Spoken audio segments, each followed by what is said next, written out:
Let's go. Aren't we all going places? Well, we typically think of driving, flying, but there are many, many other modes. We walk, take bicycles, then there are human-powered, animal-powered, multi-wheeled, no-wheeled means of transportation, and of course the elephant. Well, you all walked to get here. Some of you drove, maybe rode a bike, so on. But until such time that we have the beam me up Scotty technology, you are still going to be dependent on transportation to get around, to purchase the goods that you need. Well, transport systems, you can think of them as the users, the vehicles, and the networks. It's all embedded in a socio-political context. Everything that we do is affected by that, and 7 E's. I'll leave it up to you to guess what they are. Okay? And so safety is just not a priority. It is a core value in everything that we do that relates to transportation. Whether it is providing accessibility or mobility for individuals, businesses, or transporting freight across the nation, across continents. And safety and managing risk is something that we need to do, and it requires engineering, education, enforcement, and emergency medicine. And on the graphic on the far right, you see the state of Nevada with locations of police and sheriff stations, and it is to answer policy decisions such as to transport nuclear waste. If you had to have responses within a certain amount of time, where would you allocate resources? In the United States, we have seen the fatalities, annual number of fatalities, decline over the last 15 years. And the orange line is that in Tennessee that is mirrored. But we lose the equivalent of 100 people per day. That is one jet crashing every day in the US.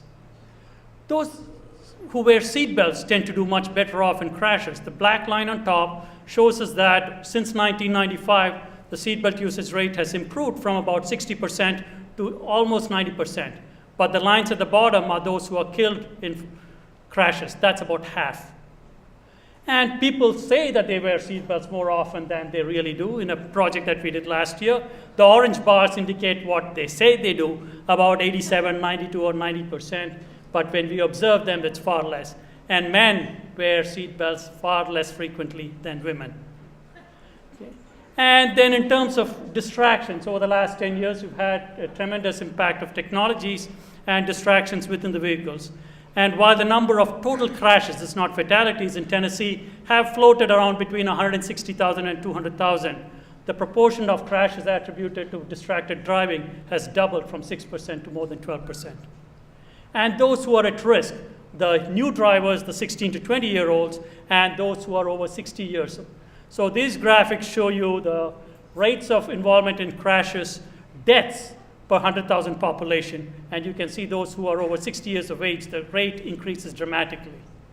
Well, more than so.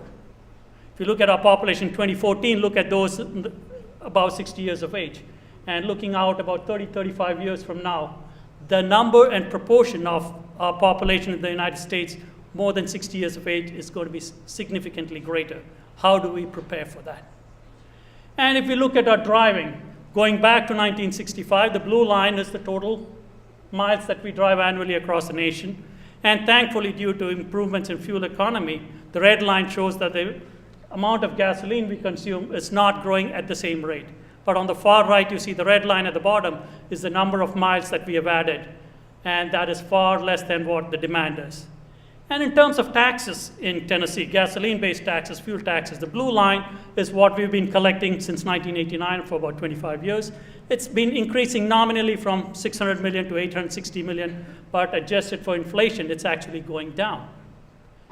And how much do we pay?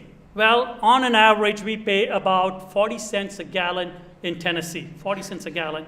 And based upon about 12,000 miles of driving, that's $192 a year, or 1 cup of Starbucks coffee per week. But that is about water, we pay 4 times as much, and for cell phones, 6 times as much. And paving roads, building roads is not inexpensive. It costs $3.5 million to build a road. 1 lane, 1 mile long, 1 freeway. Okay, so looking at 35 years for a typical life, working life, $100,000 average income, we'll spend all our lives earning to build 1 lane mile. We all want to drive as fast as we can, so the chart on the left shows you at low densities, that is fewer vehicles per lane per mile, we can drive at about 80, 90 miles an hour, and at high densities, we are close to 0. That's jam density. However, for a societal optimum, we have to be driving at half that jam speed. So if we can reduce the gap between vehicles, on an average, we have 2 seconds of headway between vehicles. We can accommodate 1,800 vehicles. But if we can bring that down to 1 second between vehicles, we can double the capacity. How do we do that? Technologies. And this is use of sensors, sensor systems, sensor networks, where vehicles communicate with other vehicles communicate with infrastructure, and vice versa. And this is the big data analytics. Okay? And how do we process this in near real time and provide users information? And can they use that information in near real time is the other challenge. How much information?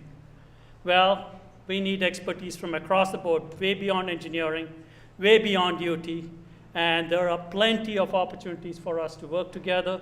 I invite you to reach out, and I'd love to chat with you after the talk. There are plenty of opportunities. And the idea is to make a difference, to address societal needs, be it personal transportation or freight and mobility. Okay? But we live in a socio-political world in transportation. Seat belts save lives, so please buckle up tonight to see tomorrow. Thank you very much.